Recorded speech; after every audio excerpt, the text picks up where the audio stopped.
하나님 말씀 보겠습니다. 누가복음 11장 5절부터 13절까지 한 절씩 교독합니다. 또 이르시되 너희 중에 누가 벗이 있는데 밤중에 그에게 가서 말하기를 벗이여 떡 세 덩이를 내게 구워달라.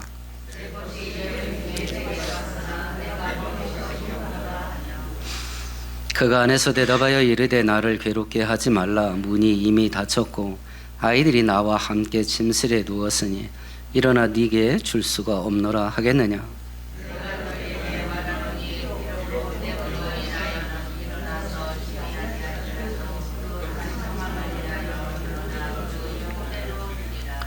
내가 또 너희에게 이르노니 구하라 그리하면 너희에게 주실 것이요 찾으라 그러면 찾아낼 것이요 문을 두드리라 그러면 너희에게 열릴 것이니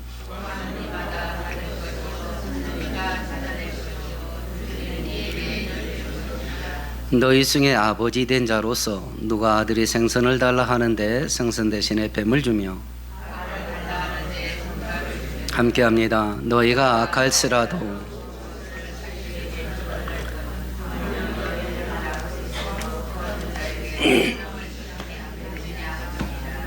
아멘, 아멘. 1절과 4절은 우리가 잘 알고 있는 주기도문이라고 알려져 있는 본문이고요. 그 내용은 우리가 하나님께 기도를 하는데 기도의 그릇 속에 어떤 기도의 내용을 담아서 하나님께 기도를 올려드릴 거냐라고 하는 내용을 교훈한 건데요. 하나님을 위해서 구하여야 될 것 4가지가 있습니다. 이름이 거룩히 여김 받기를 기도하는 것이고요. 하나님 나라가 속히 오기를 기도합니다. 하나님의 뜻이 이 땅에서 이루어지기를 기도하고요. 나라와 권세와 영광이 하나님께 있기를 기도하라고 말씀하셔요. 우리를 위해서 4가지를 기도합니다.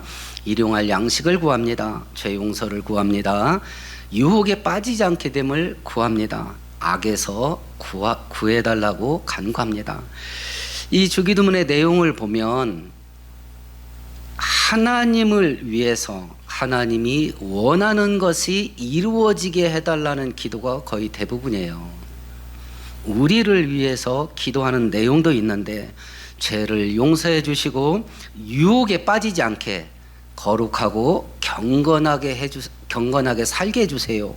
이 내용이 거의 대부분이에요.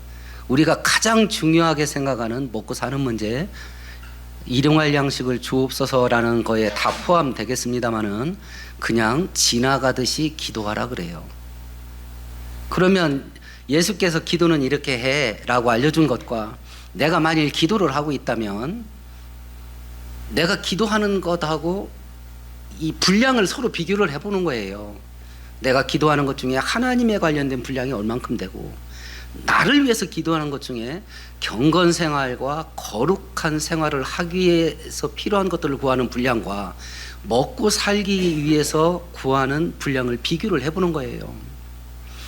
아마 먹고 살기 위해서 필요한 분량을 구하는 게 압도적일 겁니다. 10분 기도하면 8분 이상일 거예요. 1시간 기도하면 40분 이상일 것이고. 이거 뭐가 잘못된 거 아니냐 그러면 이게 뭐가 잘못된 게 아니냐. 우리가 지난 4주 동안의 주기도문에 대해서 살펴보았는데요.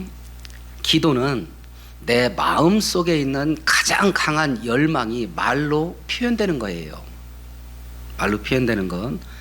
이것을 보면서 우리가 기도로 하나님께 나갈 때 우리의 초점이 내가 아니라 하나님께 맞춰주는 그런 참된 기도의 사람으로 회복되는 은혜가 있기를 축원드리겠습니다. 오늘 본문은 이제 기도할 때 기도의 그릇 속에 어떤 내용을 담아야 될 거냐 하는 걸 1절에서 4절까지 교훈했고요. 오늘 본문은 이제 1절과 4절은 이론이에요.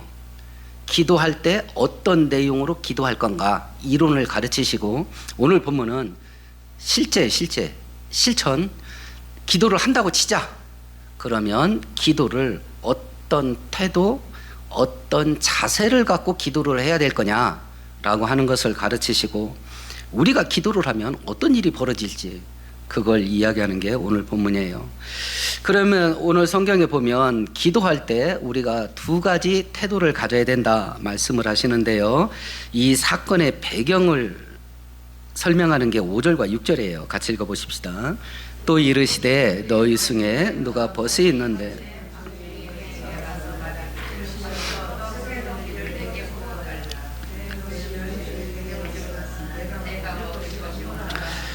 손님이 찾아왔을 때 손님 접대하는 중동의 풍습을 예를 들어서 예수께서 설명한 거예요. 여러분들이 중동에 관련된 텔레비전 다큐멘터리 프로그램들을 한 번이라도 본 적 있는지 모르겠는데요. 중동의 손님 접대는 장난이 아니에요. 특별히 중동에서 유목민으로 살고 있는 베두인 족속은 구약 성경의 배경을 생활 풍습을 지금도 그대로 간직하고 살아가고 있는 사람들인데요. 창세기 18장에 보면 어느 날 아브라함이 장막 그늘에서 쉬고 있었어요. 근데 저기 보니까 세 사람이 지나가고 있어요. 아브라함이 어떻게 하냐면 달려갑니다. 달려가서 그 사람들을 세워놓고 이렇게 말합니다. 이르되 내 주여 내가 주께 은혜를 입어 싸우면 원하건대 종을 떠나 지나가지 마시옵시고 물을 조금 가져오게 하사 당신들의 발을 씻기게 하시고 나무 아래서 씻소서 이렇게 말합니다.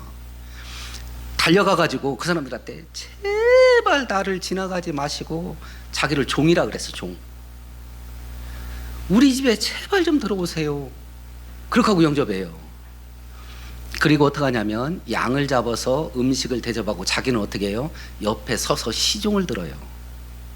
자기가 주인이잖아.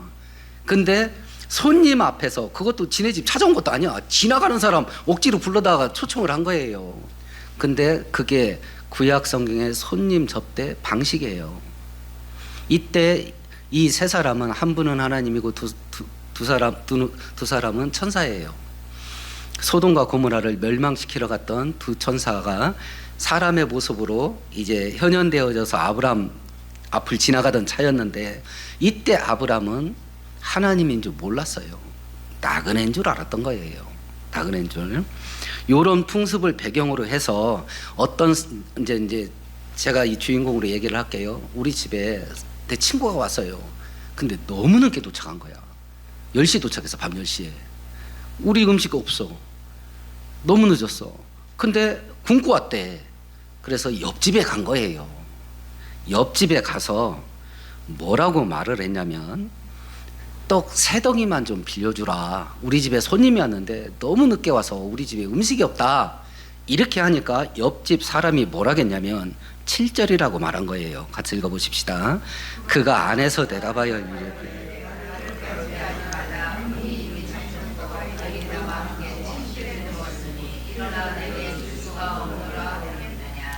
조금 오해의 소지가 있게 번역이 됐어요. 7절 끝절에 보면 안에 옆집 주인이 야 우리 식구 다 잔다. 그러니까 내가 지금 일어나서 너한테 음식 줄 수 없다 하겠느냐? 이렇게 우리나라 한글이 번역됐어요. 그러면 준다 소리 안 준다 소리요? 준다 소리 아니에요. 하겠느냐? 그렇게 안 하고 줄 거다라고 했는데 실상 8절은 내가 너희에게 말하노니 벗됨으로 인하여 일어나서 주지 아니할지라도 안 준다고 그랬어. 그렇잖아요. 그러니까 앞뒤 문맥이 안 맞아. 그러니까 7절 끝절에 하겠느냐 이 단어가 반어법으로 된 게 번역이 조금 잘못됐어요. 원문은 할 것이다예요. 옆집 주인이 일어나서 떡을 줄 수 없다고 할 것이다 이렇게 돼 있어요. 그래서 현대말 번역은 이렇게 번역돼 있습니다. 잘 들어라. 이렇게 우정만으로는 일어나서 빵을 주지 않겠지만 귀찮게 졸라대면 마침내는 자리에서 일어나 그의 청을 들어주지 않겠느냐. 안 준다 그래. 안 준다. 너무 늦고 식구들이 다 자기 때문에 옆집 사람한테 빵 달라고 하면 안 준다. 안 준다. 그런데 그런 와중 속에 받아낼 수 있는 방법이 있다. 받아낼 수 있는 방법. 8절 읽어봅니다. 내가 너희에게 말하노니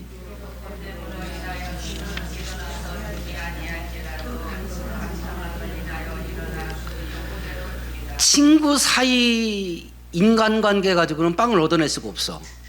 야, 너하고 나하고 옆 이웃집으로 사는 지 벌써 20년째다. 그런데 그 빵 3개 못 주냐? 못 얻어내. 친구 사이 갖고는 그 상황에서 빵을 못 얻어낸대. 근데 얻어낼 수 있는 방법이 있어. 그게 뭐예요? 간청하는 거예요. 간청하는 거. 여기서 간청하다라는 단어가요, 뻔뻔스럽다, 고집스럽다예요. 뻔뻔스럽게 계속 달라가면 받아낼 수 있다, 그 뜻이에요. 자, 이제 기도를 어떻게 하는지를 배웠습니다. 1절에서 4절까지. 그럼 기도를 해야 될 거 아니야. 기도를 할 때 어떤 태도로 니네가 기도를 해야 되냐면, 첫 번째는 간청해라. 이 말이 뭐예요? 하나님 앞에 뻔뻔하게 계속 단락해라. 내가 철판 깔고 가는 게 아니고 하나님께서 그렇게 해라 그랬어요. 그럼 이게 종교적인 의무를 부여하는 것 같아요? 특혜를 주는 것 같아요? 특혜지. 옆집 사람한테 밤 10시 가서 밥 달라고 그래 봐. 그날로 인연 끝난다니까, 요즘 같은 세상은. 근데 하나님께서 하라 그랬어. 하라. 그것도 고집스럽게 뻔뻔스럽게 단락해라. 기도는 그래서 하나님의 특혜예요. 선물이고. 대통령이 여러분들한테 그 비아폰이라 가지요, 그 추적 안 되는 거 전화 하나 내 손에다 꼭 쥐어주고 필요할 때 전화해. 그럼 그거 안 쓰겠어? 안 쓰겠냐고. 날마다 배터리 달아서 매일 충전할 만큼 쓸 거 아니야. 그게 기도예요. 기도를 내 손에 꼭 쥐어주시고, 히브리서 4장에 때를 따라 돕는 은혜가 필요하거든, 담대히 나한테 와라 하고 줬던 게 기도라니까. 근데 마귀는 성도들한테 기도라면 징그러운 걸로 인식시켜. 기도라면 징그러 죽겠어, 귀찮아. 성도들은 어리석게도 그걸 받아들인 거야. 종교적인 의무로. 딴 거 다 해도 기도는 못해. 지금 현대인이요, 스마트폰 좀 올락거리고 텔레비 보는 시간이 7시간이 넘었어. 하루에 7시간. 하루에 7분 기도하셔? 이렇게 돼 있다니까. 그리고 시간이 없대. 그러니까 우리가 얼마나 무지몽매하게 살고 있는지를 내가 알아야 돼. 내가 스마트폰을 보고 있을 때 저도 봅니다. 머리를 식혀야 되니까.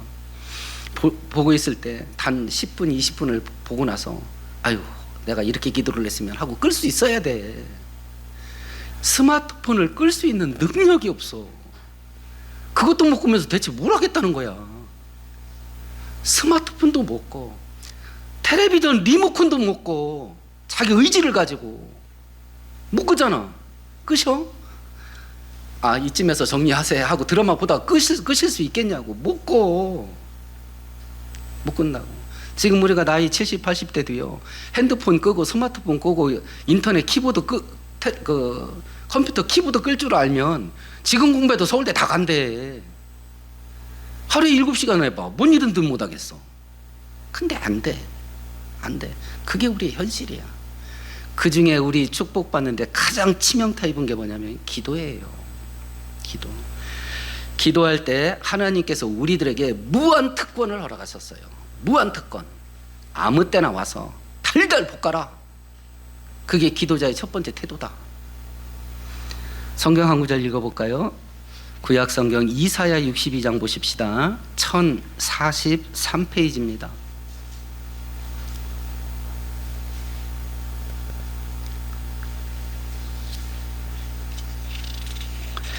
6절 7절 같이 읽습니다. 예루살렘이여, 내가 너의 성벽 위에 파수꾼을 세우고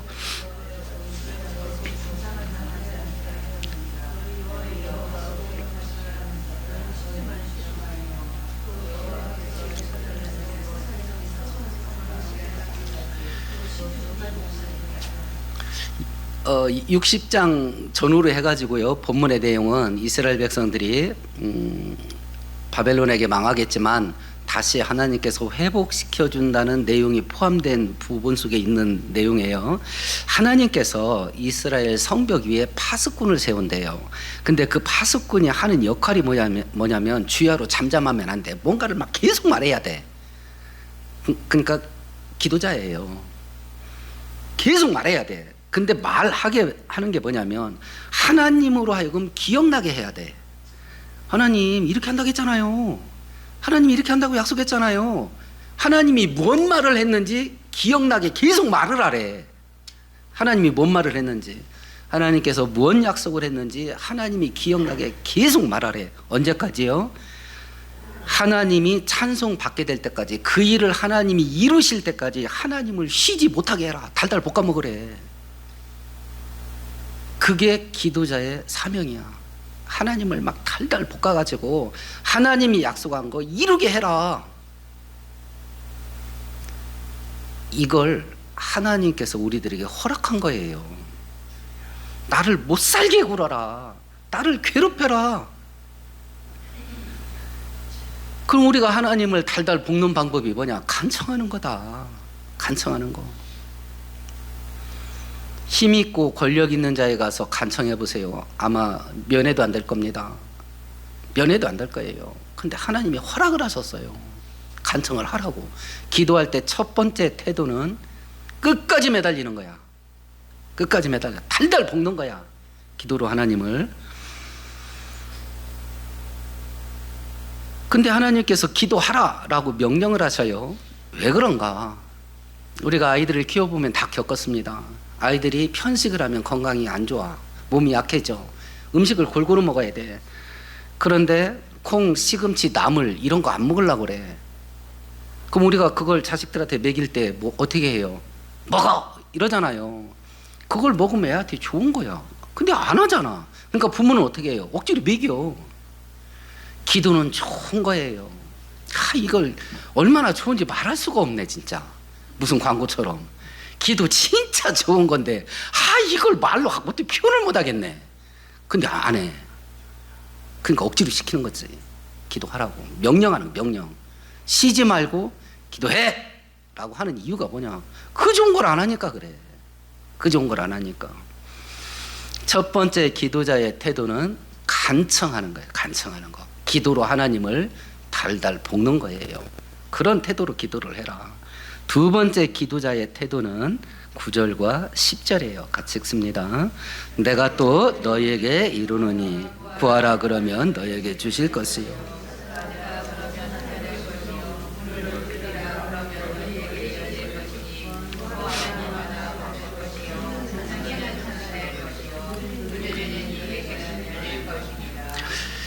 구해라 그러면 내가 준다. 열어라 그러면 내가 열어준다. 기도 응답의 약속을 주셔요. 그러니까 기도하는 자의 두 번째 태도는 기도 응답의 확신을 갖고 기도해라. 기도하면 된다. 확신을 갖고 기도를 해라. 확신을. 구하라, 찾다, 두드리다 전부 다 현재형이에요. 지금 해라. 지금 해라. 지금 해라. 우리들이 지금 뜨겁게 신앙생활하지 못하는 이유가 크게 두 가지예요. 제가 다른 나라 통계는 모르겠어요. 우리나라 통계야. 우리나라 성도들이 뜨겁게 신앙생활하지 못하는 이유로 이렇게 핑계대는 거라고 할까요? 두 가지야. 여기에 다 들어가. 첫 번째는 지금 형편이 안 좋아. 두 번째는 시간 없어. 대부분 이 두 가지야. 한 가지 더 첨가한다면 피곤해. 근데 그건 시간 없는 거하고 맞물립니다. 다른 일에 바빠가지고 피곤한 거니까. 이 두 가지에 다 들어가. 여러분은 다른 이유 계신가요? 다른 이유. 지금 뜨겁게 신앙생활하지 못하는 다른 이유. 다 여기에 포함될 겁니다. 지금은 좀 형편이 안 좋아. 그러니까 형편이 풀릴 때 열심히 한다 이렇게 생각하겠지요. 근데 그 형편은 열심히 해야 풀려. 성경이 그렇게 얘기하잖아요. 하나님이 약속한 축복은 어떻게 받냐. 오늘 본문에도 나오는데 이따 오후 본문이군요. 그걸 할 때 오기 시작을 하거든요. 형편이 언제 풀리냐? 열심히 신앙생활 할 때 풀려요. 근데 형편 좋아지면 한다 그래. 그럼 예수님 오실 때까지 안 풀려 이거. 그러니까 생각을 해도 성경대로 생각을 풀어가야 되는데 자기 소견에 옳은 대로 생각해. 그러니까 생각이 꼬여버려. 성경하고 안 맞아. 안 맞아. 그리고 자기가 자기에게 사죄를 선포해. 너는 지금 형편이 안 좋으니까 괜찮아 하고 사죄를 선포해 버린다니까. 그리고 담대하게 그렇게 살아. 현재형이에요. 현재형. 기도할 때 첫 번째는 기도로 하나님께 끝까지 매달려라. 하나님을 달달 볶아라. 이런 태도고, 두 번째는 기도할 때 응답의 확신을 가져라. 응답의 확신. 응답의 확신. 이것이 실제는 간청하게 만드는 힘이에요. 매달리면 된다. 이 확신이 매달리게 만드는 거예요. 이것이. 지구온난화 때문에 우리가 기후재앙에 시달리고 있어요. 가뭄의 기간이 전세적으로 점점 길어집니다. 비가 오기는 오는데 연중 고르게 와야 농사도 짓고 어떤 이 식물이 성장하는 데 도움이 되는데, 이게 짧은 시간에 1년 내를 게 왕창 와버리네. 다 떠내려가 버려. 다 떠내려가 버려. 이런 와중 속에 한 그 인류학자가 나와서 이 기후 문제, 고대 시대부터 기후 문제를 설명하면서 재밌는 이야기를 합니다. 전 세계 어느 고대 문화든지 간에 기후제가 없는 문화가 없대. 전 세계 모든 민족들은 고대 시대부터 기후제라는 관습을 다 갖고 있대요. 그런데 전 세계에 있었던 그 모든 민족들, 부족들의 기후제 중에 아메리카 인디안의 기후제가 진짜 효과가 탁월하대. 아메리카 인디안이 기후제를 딱 지내면 100% 비가 온대. 그러면서 이유를 설명하는데 제가 배꼽을 잡았잖아요. 비가 올 때까지 안 돼. 비가 올 때까지 안 돼. 한 달이 되든지 두 달이 되든지 1년이 되든지 아메리카 인디안은 기후제를 딱 시작을 하면 올 때까지 안 돼. 그러니까 아메리카 인디안이 기후제 들이면 100% 비가 온다네요. 지금 성경이 그 얘기한 거예요. 그 얘기한 겁니다. 끝을 봐라. 네가 이제 기도는 어떻게 하는지를 1절에서 4절까지 알려주셨어요. 자, 이제 이런 방식 가지고 기도를 하는데, 네가 기도할 때 네가 마음 먹어야 될 게 있어. 첫 번째는 간청하는 거야. 기도로 하나님을 달달 볶아라. 두 번째는 확신을 갖고 기도를 해. 기도 딱 시작할 때는 내가 이 기도 가지고 끝장을 보리라 하고 달라들어야 된다. 그걸 얘기한 거예요. 그걸. 이 두 가지. 그러면 우리가 이렇게 간청하는 태도를 가지고 기도응답의 확신을 가지고 기도를 하면 하나님은 우리들에게 어떤 반응을 하실까? 어떤 반응? 11절에서 13절까지 천천히 같이 읽어봅시다. 너희 중에 아버지 된 자로서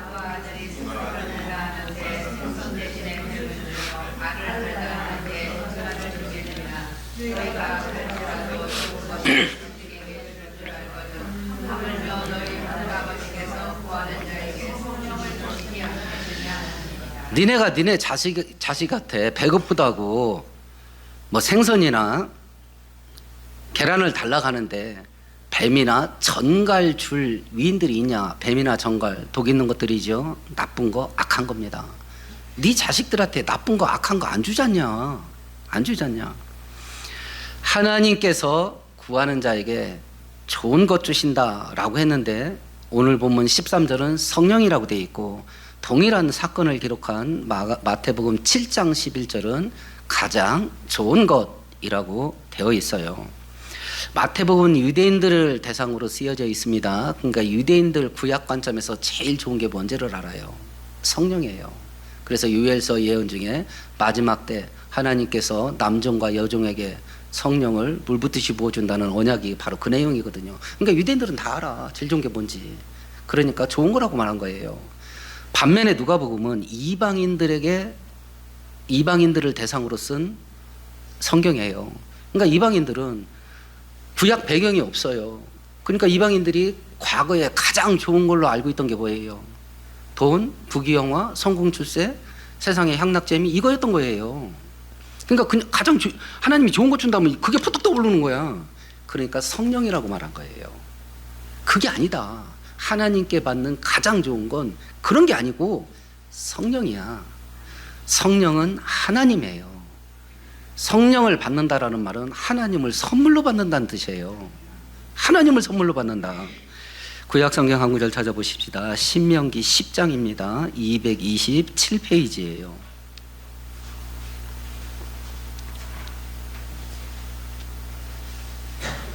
신명기 10장 9절 같이 읽습니다.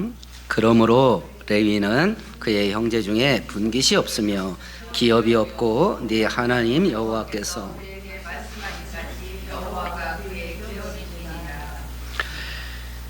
이스라엘 백성들이 가나안 땅에 들어갔어요. 12지파가 제비를 뽑아서 자기들이 살 땅을 분배를 받습니다. 성직자 지파인 레위인들은 이 땅 분배에 참여하지 말라라고 하나님께서 금지하시고 땅을 주지 않았어요. 대신 레위인이 선물로 받은 게 뭐예요? 하나님을 선물로 받아요. 내가 니네 몫이 돼줄게. 하나님이 우리에게 주시는 최고의 축복, 하나님이 선물로 나에게 오는 거예요. 하나님이 선물로. 그래서 로마서 8장 32절에 바울 사도가 자기 아들을 아끼지 않고 우리 모든 사람을 위하여 내어주신 이가 어찌 그 아들과 함께 모든 것을 우리에게 선물로 주지 않겠느냐. 아들 하나님 예수님까지도 십자가에 내어주셔서 죽게 만든 그 하나님이 뭘 아끼겠냐, 그 뜻이거든요. 하나님께서 이렇게 기도하는 당신 자녀들에게 주시는 첫 번째 가장 좋은 것 주신다. 가장 좋은 것. 그러면 하나님께서 이렇게 기도하는 자에게 가장 좋은 것 주시는 이유가 뭐냐? 13절만 같이 읽어보십시다. 너희가 악할지라도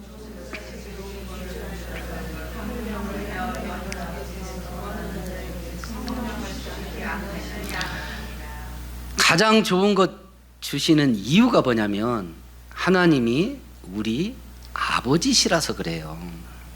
우리 아버지. 전능하신 하나님이 내 아버지다. 그래서 가장 좋은 것으로 응답해 주신다. 이걸 약속을 하는 것이요. 시편에 보면 여호와를 찬양하라. 그는 선하시고 자비와 긍휼이 무궁하심이니라. 이 구절이 무한 반복돼요. 하나님은 선하시다. 그 선하신 하나님이 내 아버지다. 내 아버지. 몇 년 전에 휴가 때에 대천에 아내와 같이 간 적이 있어요. 수요예배 때 대천 해수욕장 입구 들어가면서 우편에 보시면 큰 교회가 하나 있어요. 대천 신흥교회라는 교회예요. 그 수요예배 때 그 교회 가서 예배를 드린 기억이 있어요. 담임 목사님이 정승호 목사님인데 지금 은퇴하셨나 모르겠어요. 하여튼 굉장히 나이가 드셨더라고요. 그분이 설교를 하시면서 자기가 어렸을 때 교회 다닐 때 자기 동네에서 있었던 일을 예를 들어서 설명을 하시더라고. 자기 동네에 하급 공무원이 있었대요. 집사님이었는데 술 깨면 호인이야. 근데 술만 들어가면 개가 되는 거야. 가정폭력이 엄청나게 심해. 대신 신기한 건 사람은 안 때려. 근데 물건을 다 때려 부셔. 그러니까 살림살이를 다 때려 부셔. 그러니까 아빠가 딱 들어오는데 막 목소리가 꼬여갖고 들어온다. 그러면 그날 비상이야, 그지? 그런 상태의 집에서요, 그 다니던 교회에 부흥회가 있었대요. 이 양반이 5녀 1남, 마지막 6째가 막내가 남자야. 근데 그 부흥회 때 이 집사가 은혜를 받았대요. 막내가 초등학교 5학년인데 은혜를 받았어요. 둘 다 방언이 터진 거야, 기도하다가. 근데 부흥회 끝나니까 또 술 먹어. 여전히 집안 살림은 계속 부셔. 어느 날엔가도 아버지가 와서 행패를 부립니다. 그러니까 엄마가 6남매를 데리고 야 빨리 일로 와. 다칠까봐 옆방으로 가서 서로 얼싸안고 엄마가 야 아빠 위해서 기도하자 하고, 저쪽에서는 술 취해서 다 때려부시고 이쪽에서는 이제 통성기도를 하는 거예요. 갑자기 막내가 벌떡 일어나더래요. 그러더니 아버지한테 가더래. 그러니까 엄마는 겁이 나지, 다칠까봐. 그래서 막 오라고 하는데 계속 아빠한테 가는 거야. 그러더니 얘가 아빠 머리에다 손을 턱 얹더니 아들아, 네가 나중에 목사가 될 거다 이랬대. 그러니까 그 말들은 아버지도 멈칫하고 다른 식구들도 분위기가 쎄다는 거야. 그러니까 그날이 넘어갔어요.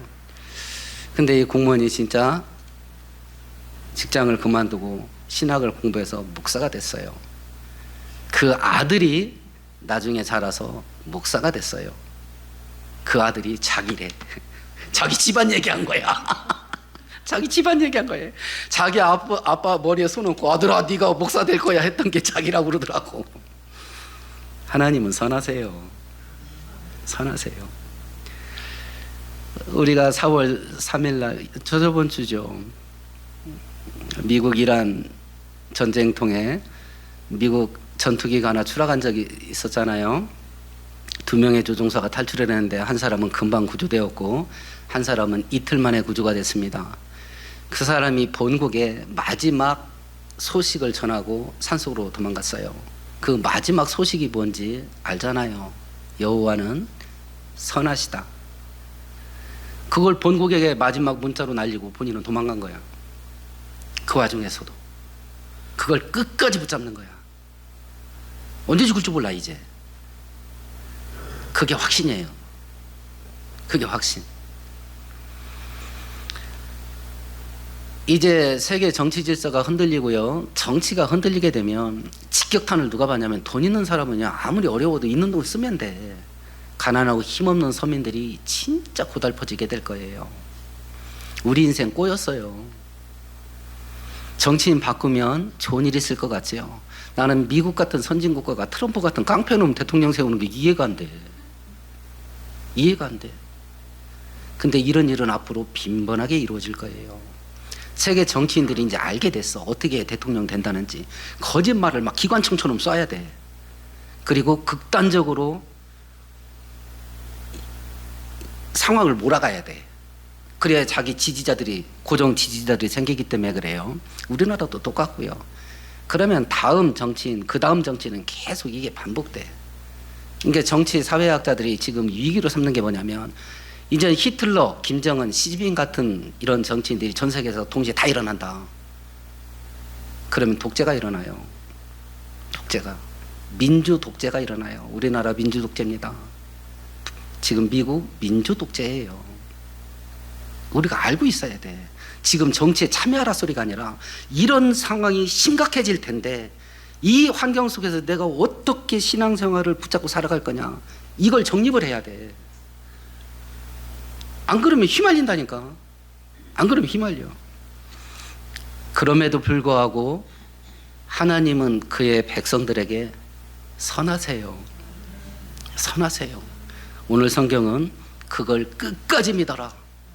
끝까지 믿어라. 그렇게 말씀하신 거예요. 우리가 한 가지 알아야 될 건, 그러면 이렇게 예레미야 선지자에게도 너희는 내게 부르짖으라 그래야면 내가 응답하겠고 너희가 알지 못하는 크고 비밀한 것을 너희에게 보이리라. 이런 응답에 대한 약속을 끊임없이 하는데 이 약속을 받았던 이스라엘 백성들은 어떻게 했는가 보십시다. 시편 81편 보십시다. 862페이지예요.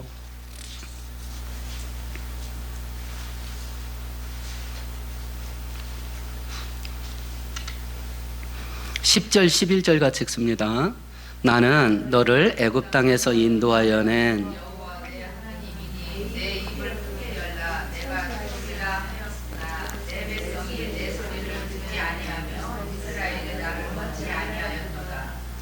하나님께서 이스라엘 백성들에게 입을 크게 벌리라 하겠대. 입을 크게 벌려라. 그럼 내가 막 꽉꽉 채워줄게. 그런데 이스라엘 백성들이 입을 안 벌렸대. 기도해라. 내가 응답 화끈하게 해줄게. 누르고 흔들어 넘치도록 해주마. 그런데 안 했대. 안 했대. 4주간 동안 주기도문 살피면서 어떤 내용을 기도를 해야 될까 배웠어요. 오늘 본문에 우리가 만일 기도를 하게 되면 어떤 일이 벌어지나, 하늘문이 열리게 되고 크고 위대한 역사가 일어나게 될 거다라고 말씀을 하셔요. 근데 이스라엘 백성들이 기도 안 했답니다. 그럼 나는 어떡하고 있냐? 나는 하나님께서 약속한 축복의 태평양 바다 같은 축복의 바닷가에 하나님이 딱 세워놓고 원하는 대로 퍼먹어 라고 했는데 자기가 한 종지도 퍼먹지 않으면 그건 뭐 할 수 없는 거야. 할 수 없는 거야.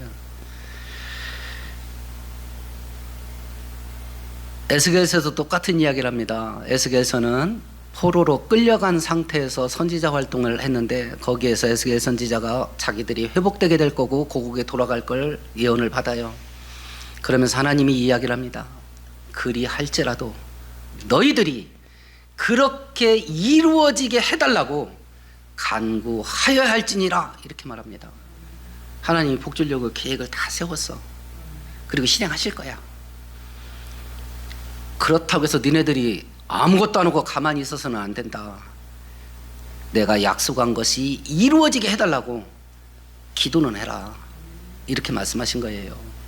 기도는 축복의 통로예요. 기도는 선물입니다. 귀찮은 종교적인 의무가 아니에요. 이 코로나가 한국교회에 치명타를 입힌 것 중에 두 가지. 예배가 주저앉게 만들었고요. 기도가 끊어지게 만든 거예요. 이런 와중 속에 다시 하늘문을 여는 이 기도를 회복하셔서 하나님이 약속하신 큰 은혜 받으며 사는 저와 여러분 되기를 축원드리겠습니다. 말씀 생각하시면서 우리 함께 동성으로 기도합시다.